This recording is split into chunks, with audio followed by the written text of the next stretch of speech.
Audio Jungle.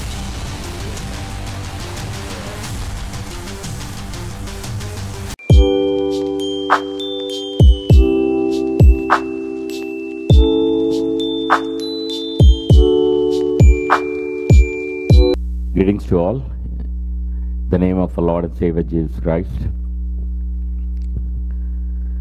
It's a joyful occasion to be in the Lord's house and to worship you and to meditate your word. So we'll be continuing on the last Sunday topic, the Redeemer lives, and this is part 2. And so it's the Christmas season, and everywhere we celebrate the birth of our Lord and Savior Jesus Christ. And as we talk about it, and every nook and corner around the world, so this message obviously plays an important role for us to understand what it means, the birth of Jesus Christ. Let's pray. Gracious Heavenly Father, we love you, Lord. We thank you. We worship you. We exalt you, Lord, Holy Spirit. Lord, as we are going to meditate your word, Lord, pray that you speak through me. We understand it. We listen it. Lord, open our hearts to absorb the word. For watching online, we pray that you help us to focus and understand it. In Jesus' name we pray. Amen. If you look at it, why does the world hate the gospel? Paradoxically, those debates help us grasp the answer to this contemporary question. The controversy in these heated cycles of speeches is between what I have called the system and the Job's anguished discovery that the system doesn't work. All the conversations that Job is having with his friends is between the system, that what they believe it works, and what Job's discovery that the system doesn't work. See, the system represents the default understanding of all morally serious men and women, which is that the universe is moral and that whoever or whatever power or powers there may be in the universe rewards good behavior and punishes bad behavior. That's the way the world believes, that's the way the system believes. It says that when you do good, you're blessed, you're rewarded, and for bad behavior, you're being punished. And this seems the obvious to us by nature and utterly necessary, that if you are not to be cast adrift into the theater of the absurd. So in casting doubt of the validity of the system, Job is opening up two complementary possibilities. If you look at it, Job was saying here is, when you look at the validity of the system, he's doubting and he's saying there are two possibilities here. He was saying the immediate possibility is that his own sufferings are not God's punishment for his unforgiven sin. The other possibility, which is the entailment of the first, is that there is such a thing as sins that are not punished in the sinner because in some way they have been visited on an innocent substitute. You know, what we see here is, అంటే మనం ప్రాక్టికల్గా చూస్తే Job ఏమన్నాడంటే, నా suffering నేను చేసిన తప్పు వల్ల కాదు, నా పాపాల వల్ల కాదు. ఇంకొక ఆప్షన్ ఏంటంటే, నేను సఫర్ అవ్వాల్సిన sufferings, whatever I had done, those sufferings can be transferred to someone who is innocent, being a substitute for that. That's the possibilities Job is giving. So the relatively innocent sufferings of the Job foreshadow the utterly innocent sufferings of Jesus Christ, and those sufferings make grace possible in human experience. You know, what we see here is what Job has been suffering, had suffered. Those are like innocent sufferings. And those sufferings foreshadow the innocent sufferings of Jesus Christ, and those sufferings make grace possible in human experience. You know, see, ఆ సఫరింగ్సే లేకపోతే మనకి grace అనేది తెలియదు. You know, God was giving this experience to Job as a foreshadow to the sufferings of our Lord and Savior Jesus Christ. And through that process, it helps us to understand the world, to know the free grace. You know, when we see that the sufferings of Job, in anticipating the agony of the cross, speak ultimately of the gospel of Jesus Christ. You know, there is it's a powerful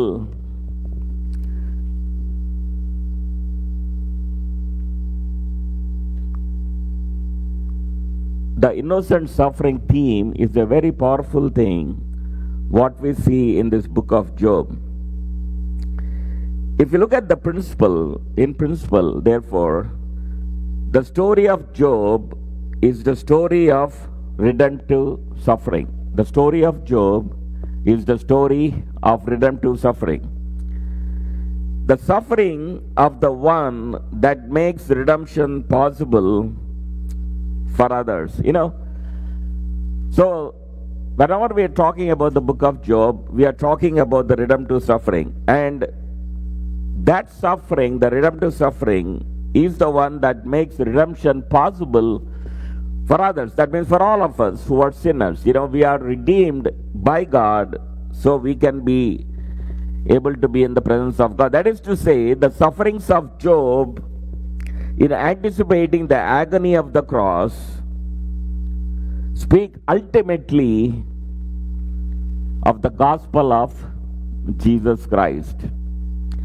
The sufferings of Job, in anticipating the agony of the cross, speak ultimately of the gospel of Jesus Christ. You know, that is when we look at the Job suffering, when we see why Job is going through all this pain, all this suffering, we are, through suffering of Job, we are seeing the agony of Jesus Christ on the cross, which speaks ultimately the gospel of Jesus Christ. And the hostility of Job's friends foreshadow and helps us to understand the hostility of the world today to the gospel of free grace. You know, మనం క్రిస్మస్ని ఎందుకు అన్ని చోట్ల వ్యతిరేకిస్తూ ఉంటారంటే many times the world is celebrating, everybody are talking about the gospel of Jesus Christ, that Jesus is born to be our savior, to redeem us. There's also the hostility everywhere. You know, the gospel spread out ఉందంటే ఎంతో వ్యతిరేకత ఉంటుంది. We see this again and again. People commenting, people causing all the disturbance, trying to suppress. Because the hostility to the world because of the gospel of free grace. ఒక suffering అవుతున్న వ్యక్తి ఒక పాపం చేసిన వాళ్ళ when we commit sins, and in order to be punished for what we did, and if our sins have been transferred to someone else without we suffering, and that is something the world cannot take it, because it's a free grace, it's a free redemption for all of us. It's worth to taking a step back and asking how Eliphaz's accusations against Job foreshadow later accusations leveled against the gospel of grace. Eliphaz says that to claim undeserved suffering is empty, dangerous, self-justifying, arrogant, harmful, and unrealistic. So what Eliphaz was saying is, one of his friend is saying is, to claim undeserved suffering. Ante ikkada Job, I am suffering even though I am undeserved. So what they were saying is, to claim undeserved suffering is empty, dangerous, self-justifying, arrogant, hurtful, and unrealistic. అంటే ఎవ్వరు కూడా అనవసరంగా suffer అవ్వరు. నేను తప్పు చేయకుండా suffer అవుతున్నాను అంటే దెన్ యు ఆర్ ఈ పదాలన్నీ his friend was telling these are hurtful, arrogant, you are unrealistic అని. So same accusations are leveled against the claims of the undeserved grace. It is said to be empty, having no correspondence with moral realities.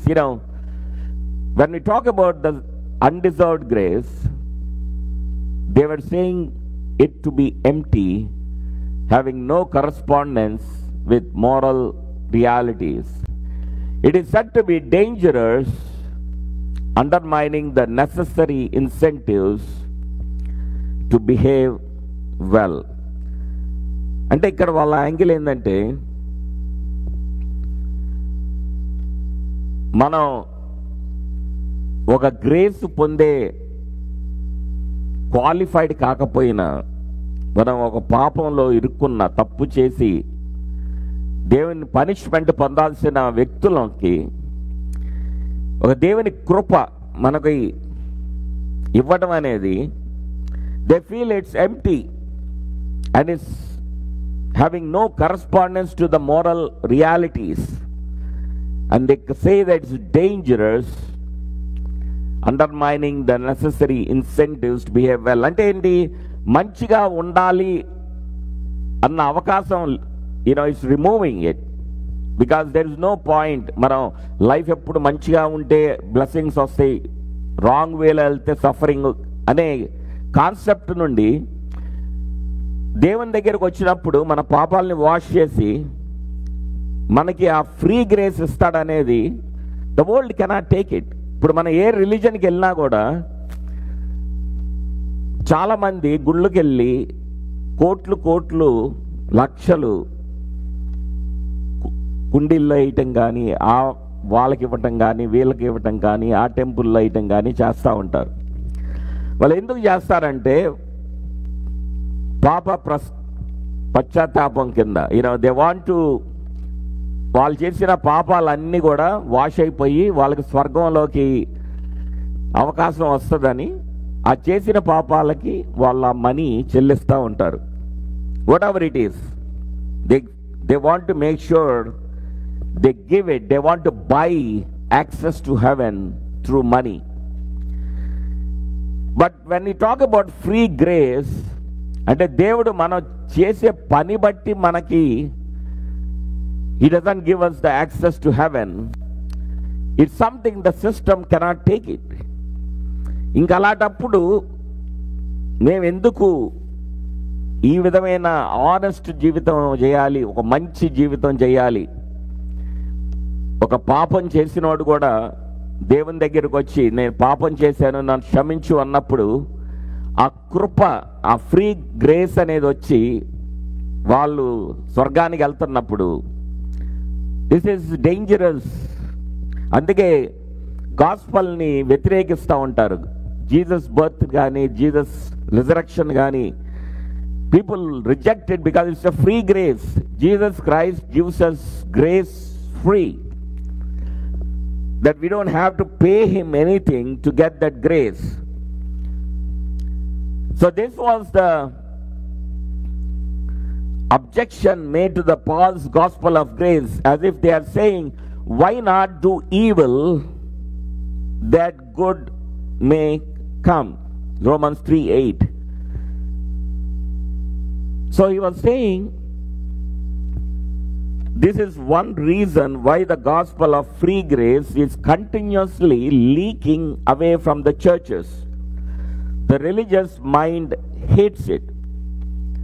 See, grace is also said to be self-justifying, something we only believe because we want people to think better of us. A crafty and deceptive means of getting people to think we are okay when we are not. See, a lot of times people say grace is like self-justifying. అంటే మనం grace ద్వారా మనం ఒక స్వర్గానికి వెళ్తాము అని చెప్పుకోవటం అనేది మనం బెటర్, అదర్ పీపుల్ మీద మనం బెటరు, మనకు మనం జస్టిఫై చేసుకొని ఒక రాంగ్ డిసెప్టివ్గా ఉండటానికి మనం ప్రయత్నిస్తాం వెన్ వీఆర్ నాట్ అని the world thinks about that grace. Those with assurance of forgiveness by grace are often accused of being arrogant. మనం క్రిస్టియన్స్లో ఉన్నది అదే. When we're born again believers, we're saved forever. We are saved by his grace. But to have that assurance that we are saved, we are being accused of being arrogant. అంటే మీరు అంత కాన్ఫిడెంట్గా స్వర్గానికి వెళ్తున్నామని ఎలా అనుకోగలరు? You seem to think you are better than everybody else. How else could you claim to be sure of going to heaven? See, that is the way world looks at the believers, the world looks at the Christians. They look at, how can you claim that you are sure of going to heaven? And grace is said to be an emotional crutch for those who cannot cope with the moral realities of life, the perfectly adequate comforts of the simple system of moral reward. You only believe in grace, they say, because you are not prepared, having made your bed to lie on it. అంటే basically ఏమంటున్నారంటే, మనం ఒక మంచిగా life lead చేసి ఎంతో ఒక ఎర్న్డ్గా మనం prepare కాకపోవటం వల్ల మనం ఏంటంటే గ్రేస్ని తీసుకొని we're feeling that okay grace gets me to heaven, grace takes me to heaven అనే ఒక రాంగ్ డిసెప్టివ్ అష్యూరెన్స్లోకి వెళ్తున్నారు అని అక్యూజ్ చేస్తూ ఉంటారు. So they say above all grace is set to be unrealistic. How can a sinful human being really hope to be in the right before God? See, that is how they look at it. They say that how can a sinful human being really hope to be in the right before God? Ultimately, because the book of Job is about undeserved suffering, it is about undeserved grace too. See, the undeserved suffering of this righteous man Job foreshadows the undeserved suffering of the one who knew no sin, which is Jesus Christ, and his suffering makes possible the amazing grace of undeserved forgiveness to sinners. So ఎన్ని links ఉన్నాయి ఇక్కడ స్క్రిప్చర్లో మనం చూసినప్పుడు. ఒక Job అన్డిజర్వ్డ్గా ఎలా suffer అయ్యాడో అది preview of Jesus undeserved suffering on the cross ఎలా ఉండో, దానివల్ల మనం undeserved people we were able to be forgiven because of the grace, amazing grace of undeserved forgiveness to all of us. See, when James and John asked Jesus if they could sit in the places of honor at his right and his left hand in the kingdom, Jesus asked them, "Are you able to drink the cup that I drink?" ఇప్పుడు మనకు గుర్తుండొచ్చు, Jesus John and James mother Jesus దగ్గరికి వచ్చి, లోకంలో ఇప్పుడు ఎలా ఉంటుంది, మనం పాపులారిటీకి దగ్గరలో ఉండాలనుకుంటాం, రైట్? ఇక్కడ వీళ్ళిద్దరు ఏం చేస్తున్నారు, నా పిల్లలిద్దరు కూడా జీసస్కి రైట్ సైడ్ లెఫ్ట్ సైడ్ ఉండాలని వాళ్ళ అమ్మ కోరుకుంది. So she came there and asked them, my sons want to be with both of them. So they both asked him, Jesus, can we sit in the places of honor? So ప్రతి ఒక్కరికి ఎలా ఉంటుంది, ఆ రోజు డిసైపుల్స్కి అదే problem, దేవుని దగ్గర recognition వచ్చే పొజిషన్స్లో ఉండాలని. ఈరోజు సంఘాల్లో కూడా అదే ప్రాబ్లం, రికగ్నైజేషన్ వచ్చే పరిస్థితుల్లోనే ఉండాలని. ఆ రికగ్నైజేషన్ పరిస్థితుల్లో రాకపోతే డిసప్పాయింట్ అయిపోతాం, ఫ్రస్ట్రేషన్స్ వస్తాయి, మమ్మల్ని సరిగ్గా చూడలేదు, మాకు ఇంపార్టెన్స్ ఇవ్వలేదు. అప్పుడు కూడా అదే problem. James and John mother కూడా అదే క్వశ్చన్ అడిగి, నా పిల్లలకి ఆనర్ కావాలి, నీ పక్కన రైట్ లెఫ్ట్ కూర్చోబెట్టుకోవాలి. Then Jesus asked them this simple question, are you able to drink the cup that I drink? So Jesus asked him, నేను తాగబోయే కప్పు నుండి are you going to drink? వాళ్ళు చాలా హ్యాపీగా, when they said they could, Jesus replied, the cup that I drink you will drink. Mark 10:38-39. వాళ్ళు ఏమనుకున్నారంటే, ఏదో cup తాగమంటున్నాడు, నేను కూడా తాగేస్తాను, దాంట్లో ఉంది, జీసస్ ఏది తాగితే నేను తాగేస్తాను అనుకున్నాడు. But Jesus said, the cup that I drink you will drink. వాళ్ళకి అర్థం కాల, వాళ్ళు హ్యాపీగా నేను తాగేస్తా ఉన్నారు. This should surprise us. We would expect Jesus to say, no, you cannot drink this cup of God's judgment, that is why I'm going to drink it for you. See, that's the purpose of Jesus. When he came to this earth, when we are celebrating the birth of Jesus Christ, he came to this earth to drink the cup of God's judgment. మీ కొరకు నేను తాగడానికి వచ్చాను, మీరు తాగలేరు అని Jesus చెప్పలా. Instead they can and will. Not in the sense of dying as a substitute for sins, but nevertheless in real experience they will know as disciples of Christ in some measure what it is to taste the wrath of God against sinners, even though their sins are forgiven. అంటే ఇక్కడ ఏంటంటే, his disciples James and John cannot be the substitute like Jesus. కానీ తన సఫరింగ్ని, Jesus go through a సఫరింగ్ని, they also will drink it, they also will bear it, they also will have to face it. So Jesus was saying here is, you will taste the wrath of God against sinners. అంటే ఒక Jesus cross మీద ఒక sinner since అన్ని తన మీదకి వచ్చినప్పుడు తను అనుభవించిన పెయిన్ని మీరు కూడా షేర్ చేసుకుంటారు. Even though your sins are forgiven, మన పాపాలు క్షమించినా కూడా as a believer of Jesus Christ, we will share the sufferings. We share the cup. That is what Jesus told his two disciples. Will you drink with me? Yes. Then you are sharing the sufferings of the wrath of God that on me.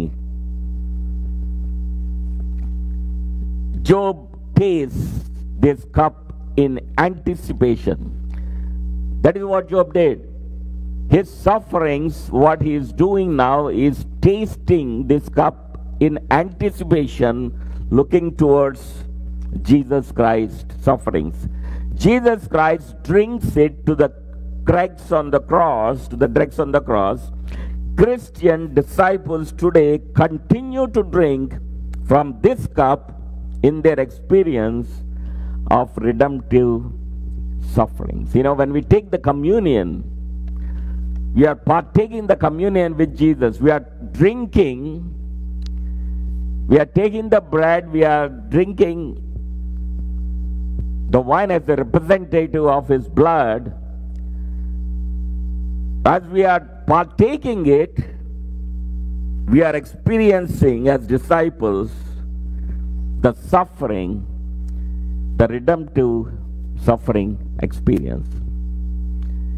So మన communion తీసుకుంటున్నప్పుడు మనం will remember what Jesus did on the cross. When we are remembering it, we are remembering the pain, the suffering he is going through. And by doing that, we also being sharing that pain and sufferings of Jesus Christ. అందుకే Christians suffer అవుతూ ఉంటారు. Christians చాలామంది ఏంటంటే ఆ redemptive suffering concept అర్థం కాక, నేను ఎంతో దేవుని సేవ చేస్తున్నాను, ఇది చేస్తున్నాను, అది చేస్తున్నాను, but as a believer, even though your sins are forgiven, you will be sharing the suffering of Jesus Christ, because that is what Jesus told his disciples. And let's go back to the Redeemer, a confident hope of vindication by a Redeemer, 25 to 27. The longing for an eternal vindication forever needs more even an inscription of rock. So here Job is in a situation where he wants his name to be vindicated, his name to be cleared, that he is no longer a sinner. He wants to write it on a rock forever to show that he is no longer, he did not commit any sin. The steady erosion of the elements renders even that impermanent. So Job now makes the wonderful jump from yearning to a faithful hope. I know. Let's look at Job 19, 25 to 27. For I know that my Redeemer lives. At the last he will stand upon the earth. And after my skin has been destroyed, has been thus destroyed, yet in my flesh I shall see God, whom I shall see for myself. And my eyes shall behold and not another, and my heart faints within me. In this moment, Job joins Isaiah the prophet. When he saw the Lord sitting on a throne high and lifted up, you see that in Isaiah 6:1. And John in his revelation, when he called in the spirit of the Lord's day. So as the veil of truth goes up, Job foresees the hope of the atonement, the incarnation, and the resurrection. See, what we see here is, till now Job's eyes were blinded by Satan. He is only looking that everything happening to him because of God. Now what happened is the veil of truth has opened for him. So Job foresees the hope of atonement. There is a hope, the incarnation and the resurrection, that one day I will be vindicated. One day I will be resurrected. The incarnation and resurrection. He looked through that, what is going to happen in the future. So out of the pit of humiliation, Job prophesies the atonement with his affirmation, I know that my Redeemer lives. See, Job don't know anything about the Redeemer. He don't have any idea about the prophecies, about the Jesus Christ resurrection. But God opened his eyes to see the things of the future. So he was prophesying. He says, I know that my Redeemer lives. His choice of the word Redeemer is a proof of God's inspiration. That itself tells us that God was inspiring Job to put these words prophetically. See, what does Job know? We see that in verse 25. By faith, he knows three wonderful truths. He has a living Redeemer. This Redeemer will stand upon the earth, and Job will see him with his own eyes. So three things దేవుడు తనకి చూపిస్తున్నాడు ఇక్కడ. There is a living Redeemer, అంటే ఎప్పుడు కూడా he always lives. And then the Redeemer will stand upon the earth. That means he will be on the earth. He will stand upon the earth. And then the last one, he said, the Job will see him with his own eyes. So let's look at first, he has a living Redeemer. The Redeemer was someone tied to you by covenant, usually a relative whose calling was to stand for you when you were wrong. That's what Redeemer means. He is tied to you. He is by covenant. He is somebody who stand for you when you are wrong. అంటే నీకు ఏదైనా జరిగినప్పుడు నీకు నిలబడే వ్యక్తి, take responsibility. He is by covenant. And if you were murdered, he saw to it that your murderer was punished. If you share in the promised land, if you share in the promised land was under threat, he safeguarded it. If your widow was childless, he gave her a child. In every way, he stood for you when you could not stand for yourself. He is your vindicator. అంటే మనం ఎప్పుడైనా ఏదన్నా చేసుకోలేనప్పుడు వాళ్ళు మనకు నిలబడతారు. He is a redeemer. He cares for you. He makes sure you are taken care of. So one of the most beautiful illustrations of this principle is in the book of Ruth, where Boaz acts as Naomi and Ruth's kinsman redeemer. See, that's how you look at the comparison in the book of Ruth. Like Boaz acts as Naomi's and Ruth's kinsman and redeemer, caring for them in their widowhood and becoming for Ruth the husband she needs. Earlier, Job has appealed for an independent umpire to plead his case. Now he knows that he cannot stand before God in his own righteousness. His blameless behavior is not enough to redeem. ఇంతకుముందు Job ఏమన్నాడంటే, నాకు ఒక mediator కావాలి. I want someone who can put one hand on the God and one hand on him. So తిని చెప్పే బాధలన్నీ, situations అన్నీ దేవునికి మధ్యలో మీడియేట్ చేయాలని. ఇప్పుడు తిని కళ్ళు ఓపెన్ అయినాయి. He can see the truth. So now he was saying he cannot stand before God in his own righteousness. అంటే నేను నా పరిస్థితుల్లో, నా రైచస్లో, నేను పాపం చేయలేదని నేను ఎంత అనుకున్నా, నా రైచస్లో నేను దేవుని ముందు నేను నిలబడలేను అని ఇప్పుడు తెలుసుకున్నాడు. I cannot stand in the same level with God, with the mediator, because my righteousness is not enough to be there. His blameless behavior is not enough to redeem. So a brother who is willing to shed his blood on Job's behalf is his only hope. He dares to believe that such a brother exists and will vindicate him in the future. Job foresees that atonement.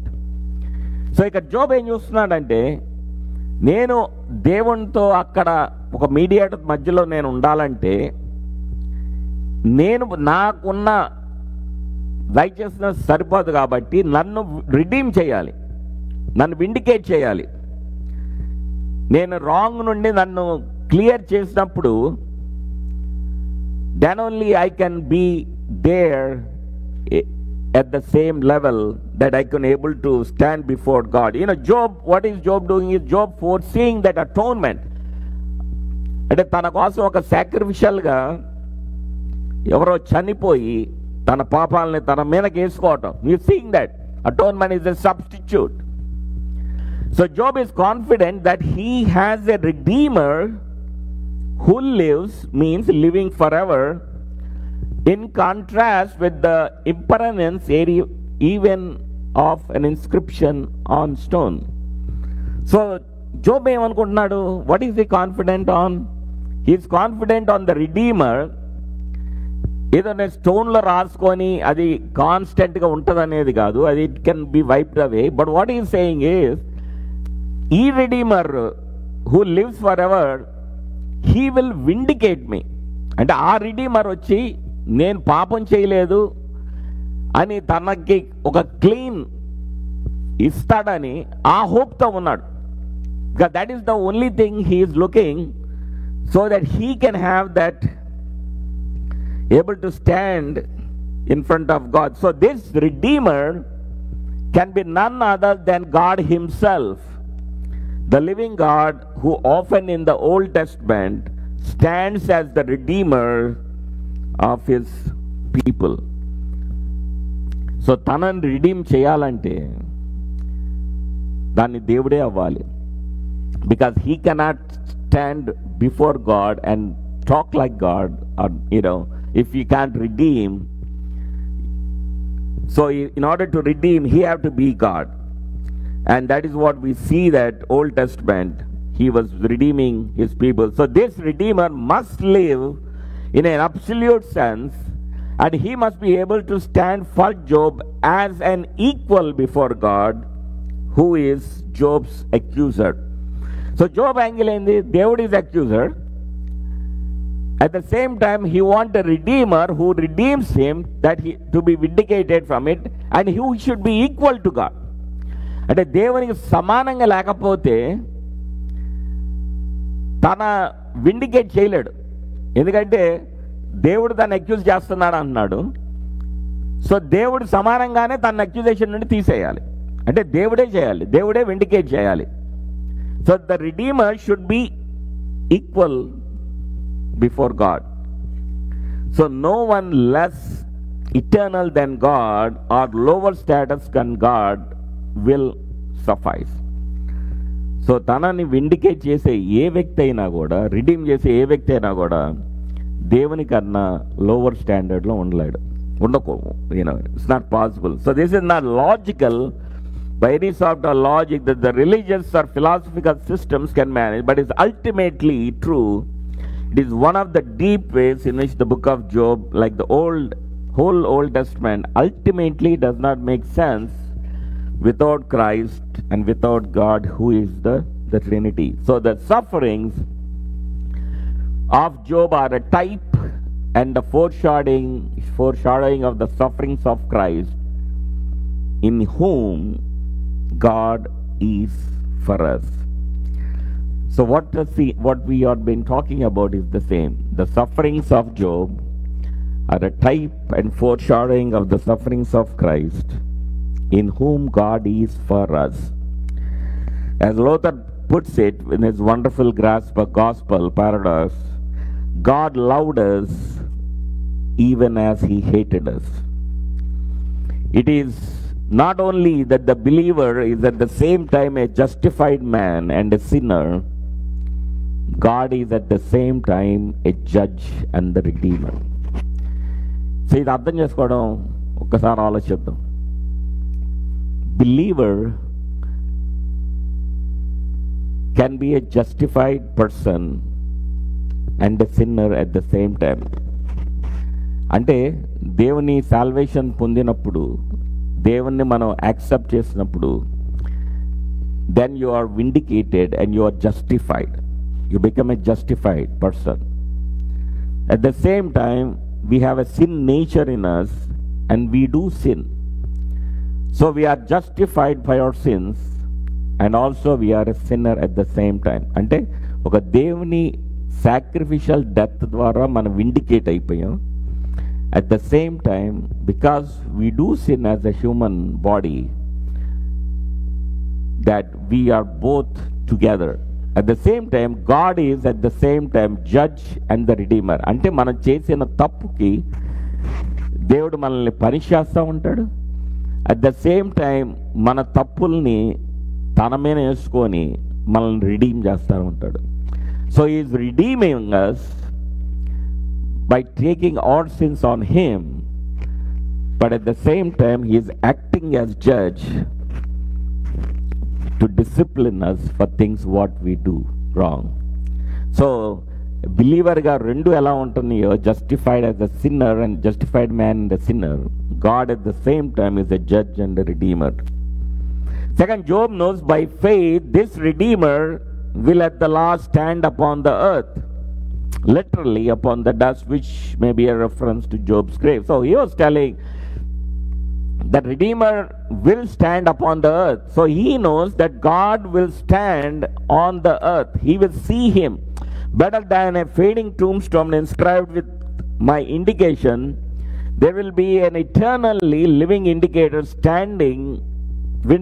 standing on my grave, attesting my genuineness and right relationship with God. So what Job is saying is the vindicator, the Redeemer will be standing on my grave and testifying my genuine relationship with God.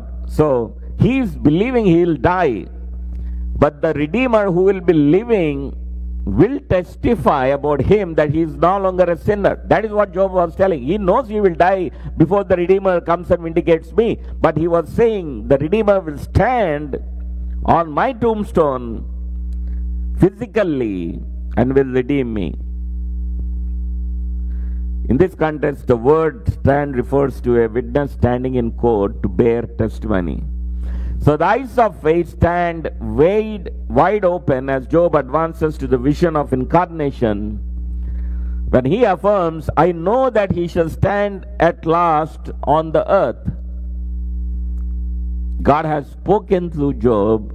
How else can a man who has not even received the law and the covenant envision the time when the word became flesh and dwelt among us?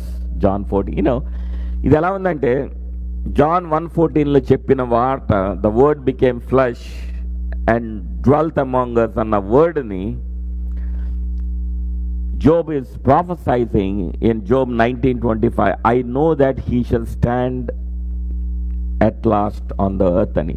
So he is prophetically telling that Jesus will stand on the earth, that he will become flesh.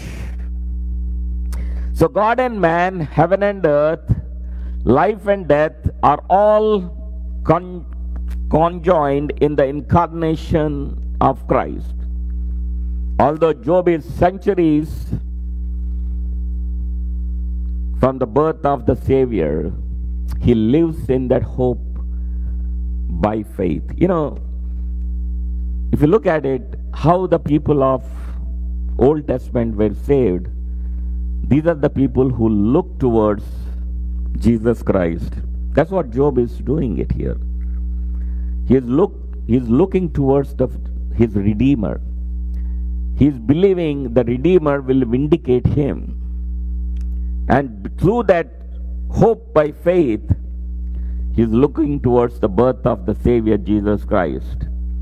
Third, Job knows that in the end he will see his Redeemer, God, with his own eyes. You see this in 26 and 27. He says, I will see this Redeemer, God, with his own eyes. That means I will see. So he is talking about resurrection there. It seems that Job expects this to happen after his death, after the skin has been destroyed. You see that in verse 26. As he longed, he will indeed be hidden in Sheol and then summoned in resurrection to meet his God. So he was saying is, after I die, I'll go to Sheol in the places of dead, where God will preserve me, and the time of resurrection he'll call me forth from death, tearing off his skin and marching him off to the king of terrors, as Bildad had asserted in 18:13-14.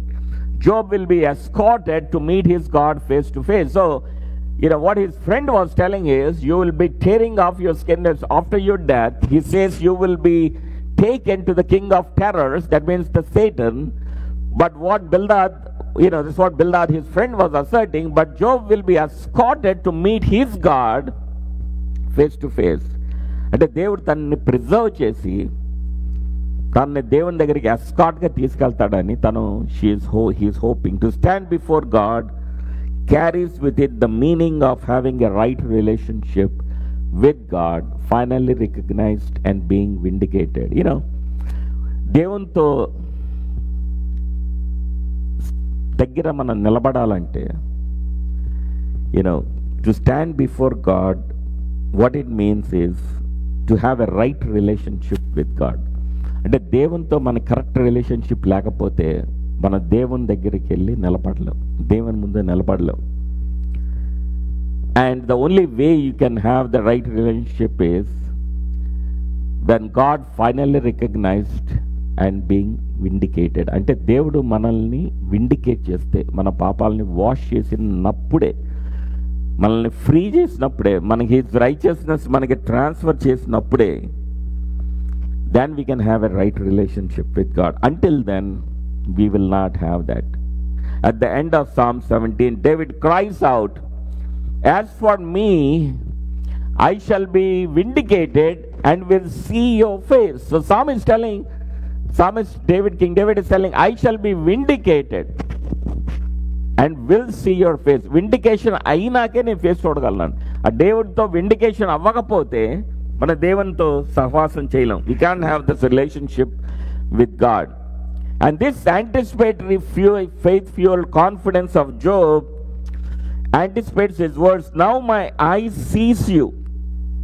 After God's final speech, we see that in 42:5. అంటే చివరిలో దేవుడు తను విండికేట్ చేసినప్పుడు, నీ పాపాలన్నీ you are clean అని statement ఇచ్చినప్పుడు, అప్పుడు Job is saying that, now my eye sees you. See, it's a very personal, from the empathetic, I know. Verse 25 లో Job ఏమంటాడు? I know. It's very personal. నాకు తెలుసు, I experience it. Whom I shall see myself, and my eyes shall behold, and not another. నేను నా కళ్ళతోనే నేను దేవుని చూస్తాను, నా కళ్ళతోనే, and not another. Job's faith makes this future reality so vivid that it is almost as if he is already experiencing the longed for vision of God. అంటే Job's faith ఎలా అయిపోయిందంటే, now he is seeing the long vision of God. అంటే దేవుని plan అంతా తను చూస్తున్నాడు. He is seeing what is going to happen in the future. He says in 27, my heart faints within me. See, the deepest longing of Job's heart is to stand before the God he loves and worships, and he believes that he will. See, తనకు అంత ఆశ దేవునితో సహవాసం చేయాలని, తన దగ్గర నిలబడాలని. And he wants to worship him. He loves him, wants to worship him. And he believes that he is a prophet. And the Spirit of Christ within him searches and inquires about what a person and time is being indicated by these longings. We see that in 1 Peter 1, 10 to 12. Job is a prophet, and the Spirit of God searches within him. So దేవుడు తన ద్వారా మనకి ఇవన్నీ రాపిచ్చాడు. It is after my death, so Job says in effect, I will not finally believe that the monster God is the God who made this world. I know that the God I have always feared and loved is related to me by covenant. I belong to him and his family and his people. So ఇక్కడ జోబు ఏమన్నాడంటే, I finally believe నా monster God అని నేను ఎంతో నాకు ఈ pain చేస్తున్నానని అనుకున్న monster God is the God who made this world. I know that God I always feared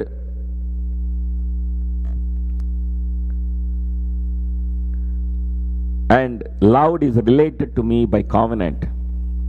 So నేను the God whom I loved and feared, ఆయన నాకు ఒక కోవనెంట్తో నాకు రిలేటెడ్ అయ్యి ఉన్నాడు అన్నాడు. అంటే ఒక కోవనెంట్తో రిలేట్ అయినప్పుడు he becomes a redeemer. It's a bond that we establish with God. So Job is telling, the God that I always feared and always loved is related to me covenant, and I belong to him and his family and his people. And in the end, even if I will see him, he will vindicate me so that it will be publicly seen that I have been a real believer with a clear conscience. So Job confidence ఏంటి? నేను అనుకుంటున్న monster God కాదు నేను నమ్ముతుంది. The God that I feared and I love to worship him is the God that I belong to him by covenant. He is my related. I'm related to him, to his family. I'm in his family. So నన్ను చూసినప్పుడు heal విండికేట్ మీ publicly, అందరి ముందు నన్ను ఒక real బిలీవర్గా with a clear కాన్షియస్గా నన్ను declare చేస్తాడని he is faithfully believing it. So this is an extraordinary insight of faith. Even though Job then goes back in further chapters of Lament, Christians read these words and rightly say Job spoke more truly than he realized. There is a sovereign Redeemer who lives and who will one day vindicate every believer and declare him or her justified from all sins. You know, చివర్లో ప్రతి బిలీవర్ని మనం రైచియస్గా ఉన్నామని declare చేసేది, that's the redeemer. He have to declare for us on the last day, every believer, and declare him or her justified from all sins. Unless he declares it that we are justified, we are vindicated, we are a real believer, we cannot enter the heaven. The true God is the Father who sent his Son into the world to be the innocent believer who dies for our sin. But మన father is the true God who sent his son to the world to be the innocent believer. అంటే Jesus is the innocent believer who died for our sins, the true God. And the true God is the Son who so loved us that he gave himself for us. అంటే తండ్రి మన కోసం he sent his son, innocent believer, to die for us. He is a true God. And the Son, he is a true God, he is equal. He loved us so much that he gave himself for us. తను మన కోసం తనని సమర్పించుకున్నాడు. So indeed, every believer can say, God is for me in Christ, and no power or death or demon in the present or in the future can separate me from his love in Christ. So ఒక్కసారి దేవుని ప్రేమలోకి మనం వెళ్ళినప్పుడు, దేవుని ఫ్యామిలీలోకి వెళ్ళినప్పుడు, and no power or death or demon can separate us. And that is the huge thing as a believer, that we should know that being redeemed, you become a part of the family. How can we be sure of this? See, this is where a lot of times the salvation పొందానని నాకు guarantee లేదన్న ఫియర్లో చాలా మంది ఉంటారు. How do I know? Because there was once a real believer whom the monster God attacked with all his vicious terrors, a blameless believer who experienced a terrible death he did not deserve, and whom the Redeemer God vindicated publicly on the third day when he raised him from the dead. So it is precisely the bodily resurrection of Christ that gives us the assurance that Job's confidence was not a wishful make-believe, but sure and certain hope. See, Jesus Christ resurrection లేకపోతే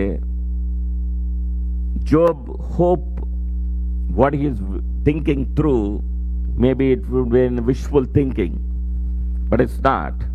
The Father stood upon Christ's tomb and acted as his Redeemer to vindicate him by resurrection. The same God will stand upon the grave of every man or woman in Christ to act as our Redeemer. ఒకసారి ఆలోచించండి, father son tomb మీద he stood upon the tomb and acted as the Redeemer for Jesus Christ, and that is why he is resurrected. The same God will stand upon the grave of all the believers and acts as our Redeemer, and on the last day we will stand justified and vindicated before him by grace. అంటే దేవుని grace ద్వారానే మనం విండికేట్ అవుతాం. Not that we earn anything.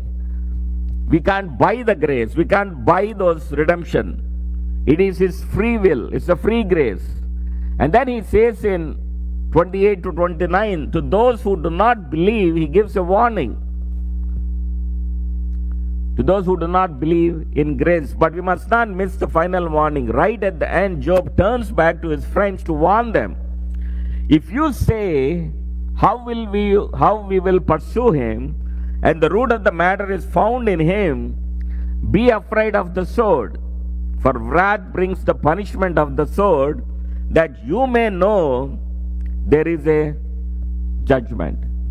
So here Job comes back to his friends. He says, how will you pursue him? If you say, so they are saying they will pursue Job. So Job was telling, if your intention is to pursue me, if your intention is to hurt me, అంటే నా జీవితం మీద కాన్స్టెంట్గా ఒక క్రిటిసిజంగా అక్యుజేషన్గా నువ్వు చేస్తున్నప్పుడు, if that is your intent, if you want to do that, he has accused them of this in verse 22, and he comes back to it now.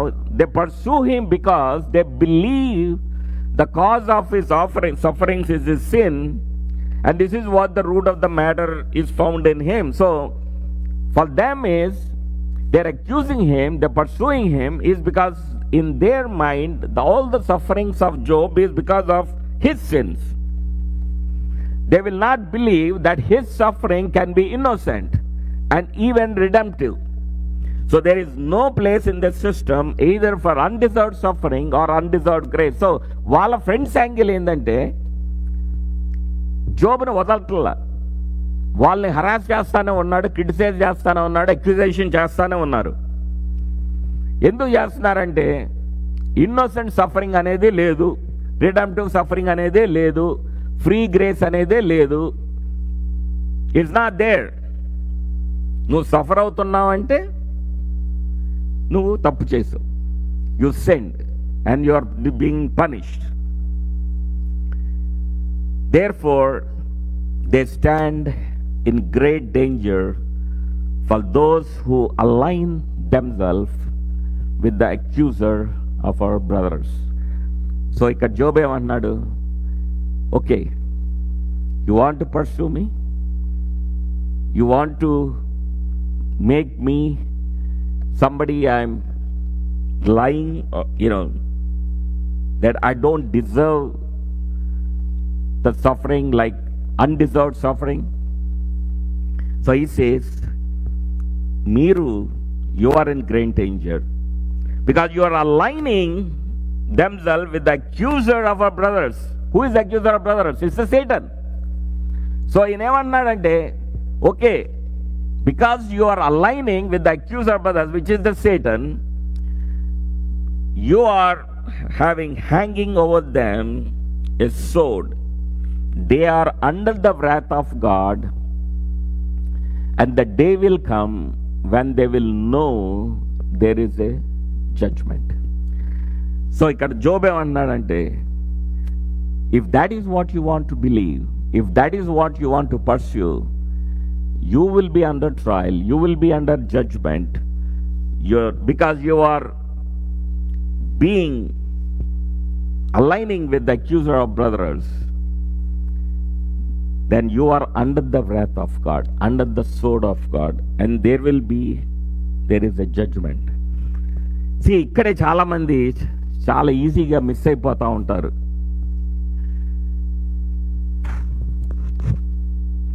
చాలా, when we look at so many people who are believers or non-believers,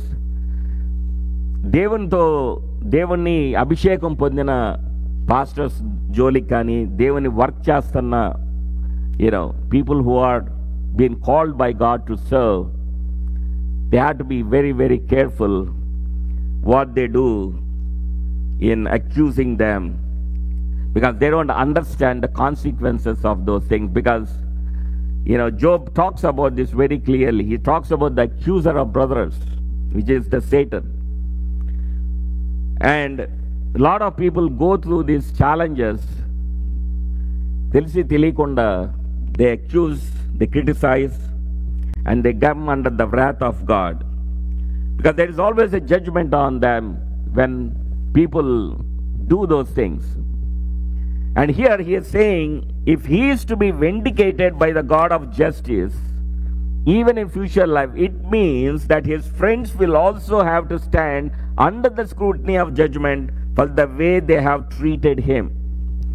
So Job is saying, ఈ రోజు నేను దేవుని దగ్గరికి వెళ్తాను, మీరు దేవుని దగ్గరికి వెళ్తారు, నన్ను దేవుడు విండికేట్ చేస్తాడు, నన్ను మీరు అక్యూజ్ చేసినందుకు, then you will be under the scrutiny of judgment for the way you had treated me అన్నాడు. So sternly Job warns them against playing God. So Job warning ఏంటంటే, మీరు దేవునిలాగా యాక్ట్ చేయొద్దు, దేవుడు జడ్జ్ చేస్తే నన్ను చేస్తాడు, you don't think that you know everything, నేను చేసిన పాపాలన్నిటినీ మీకు తెలిసినట్టు నన్ను జడ్జ్ చేయొద్దు. So don't do that, don't be act God, don't play like God as if you know you are true, you know the things right. If they persist in persecuting him and continue to judge him guilty of sin, they themselves will know the meaning of judgment when they feel the wrath of God and fall under his sword. So what Job is saying here is, మీరు అదే పన్న పర్సిస్టింగ్గా persecute చేస్తూ ఉంటే, నన్ను judge చేస్తూ ఉంటే, నా పాపం వల్ల నేను suffer అవుతున్నానని, then one day you will know the meaning of judgment when they feel the wrath of God and fall under his sword. See, Job's friends are not playing God by their persecution, but they are presuming to know the conclusion of God's mind by pronouncing Job guilty.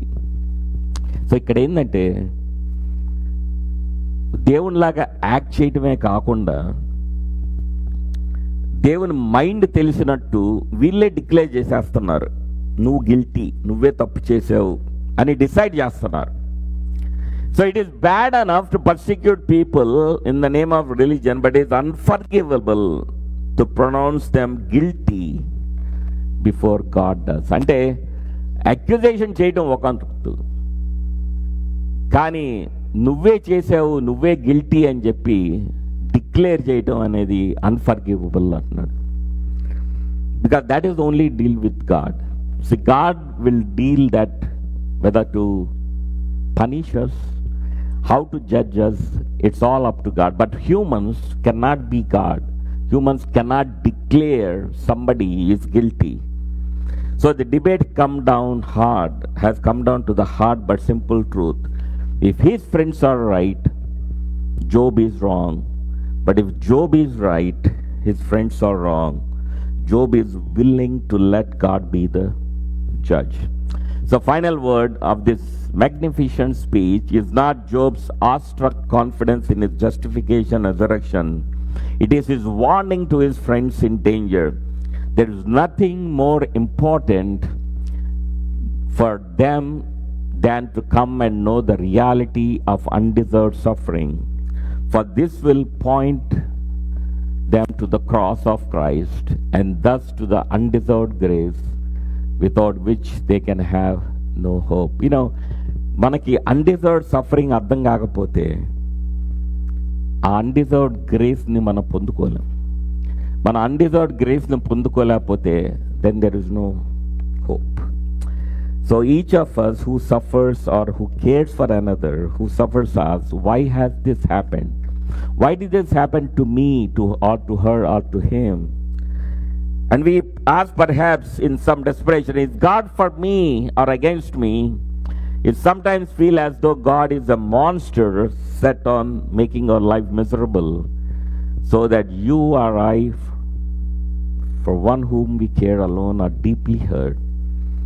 As we hear Job's faith in his words, we can bring our pain to the Lord Jesus Christ, even though our life may be ebbing away and our wick is burning low.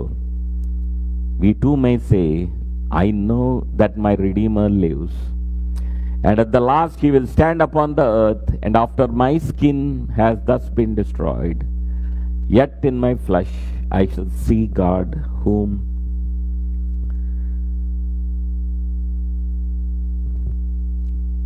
see God myself, and my eyes shall behold and not another. My heart faints within me. You know, Job knows that God is alive and will be his redeemer, as well as his mediator and vindicator. And how marvelous that Job could have said so much knowing so little. What a rebuke to some of us who knows so much more of God than Job ever did, that we trust him so little. You know, Job ki Jesus Christ గురించి తెలియదు, redeemer గురించి తెలియదు, ఆ పాపాలను vindicate చేస్తాడని తెలియదు. But he believed in faith that there is a redeemer, he will vindicate me, he will he will announce publicly that he is the real believer. మనం దేవుణ్ణి ఇటువైపు ఉన్నాం. We are other side of the cross. We know the Redeemer, we know his death, we know the resurrection, but we don't have the faith what Job, who don't have it, could able to have that type of faith. And that's the sad thing. And that's where we and all have to grow. Let's pray. Gracious Heavenly Father, we love you, Lord. We thank you. We worship you. We exalt you, Lord, Holy Spirit. We thank you, Lord, for your being our Redeemer. Lord, we thank you for dying on the cross for us to be our substitute. Lord, when the two disciples asked you to be next to you and also willing to drink the cup that you are going to drink, They may not realize that they will be sharing the sufferings. And indeed they did. Lord, as a believer, so many times we always look for honor, recognition. We want the best, but we miss that the heart that you want us to come into your presence with humility, willing to serve, unnoticed, to bring that glory only to you, not for honor. Lord, if we look for honor, we don't deserve to be in your presence. You told them very clearly that day that we will be drinking that cup with you. Lord, many times as we take the communion, we don't realize. We know that we are partaking the communion, but we don't realize we are partaking the sufferings of what you had went through on the cross for us to be our substitute. We don't realize the atonement and free grace. We take grace so cheap, Lord. We don't know the value. Well, many people, many religions give so much to buy that. They want to earn that to be with your presence. Through their money, through their work, through their services. But as believers, we don't understand the joy of free grace and know the value of it, Lord. Because you took all that pain on you, all the suffering that we were supposed to take it. You took it on you to be our substitute. How grateful you are, Lord, that do we have that mercy on us, that we can be redeemed, vindicated once for all, that we can able to stand in your presence and be in your family, Lord, forever. Lord, help us to open our eyes, to see through faith what Job had seen, even though he don't know for millions, thousands of years. He looked through that prophetically and believed that you will vindicate him, redeem him, and give us that faith to look towards you, to believe in you, that you are our Redeemer. You are, by covenant, you look after us, you take care of us. Your presence guide us, Lord. Lord, we pray that we come into your presence with reverence and shivering and fear, not to take this grace, free grace, lightly. And we are not worthy, or we are undeserved people. And we are being given this wonderful grace. And Lord, help us to realize that again and again. Lord, we couldn't forgive others, but we want your forgiveness. What a life as a brothers and sisters we are living, Lord. The cold hearts we are building in the communities. We want honor. We can't forgive anybody. We can't come to your presence to ask your forgiveness for the sins, for our mistake, for our accusations. And Lord, if we had accused anyone, knowing or unknowingly, we want to come into your presence to ask for forgiveness. So we don't come under your sword, under your judgment. Lord, forgive us, Lord. But if we had criticized anyone that you had chosen to serve, or anyone, any believer that you had not judge them the way we judge them. If we had mistakenly judged them, if we acted as God, that we know about them, what they are, their character, and malign them, accuse them. And Lord, forgive us that we don't fall into your judgment under your sword. We pray for all those people as well who does those accusations, that they open their eyes to realize, and forgive them for knowingly or unknowingly whatever they had done to any God's servant, Lord. That not the wrath of God fall upon them. That they can open their eyes and come before you at your altar and ask forgiveness to that person and also you, Lord. We pray that you give us the heart of forgiveness, a heart of peace, a heart of joy in this season, that all those things be cleared from our hearts, that we enjoy and cherish the beauty of your birth, celebrate the Redeemer, and remove from all our hearts all those the evil and dirty thoughts, and give us that the peace and the joy and happiness and forgiving heart, Lord, that we love the brothers and sisters in Christ as you had loved the church. We thank you for your mercy again. We bless our children.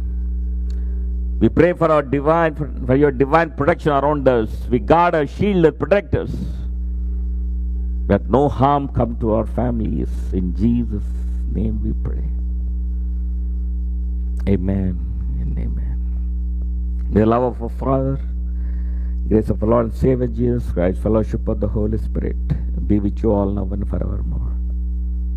Amen.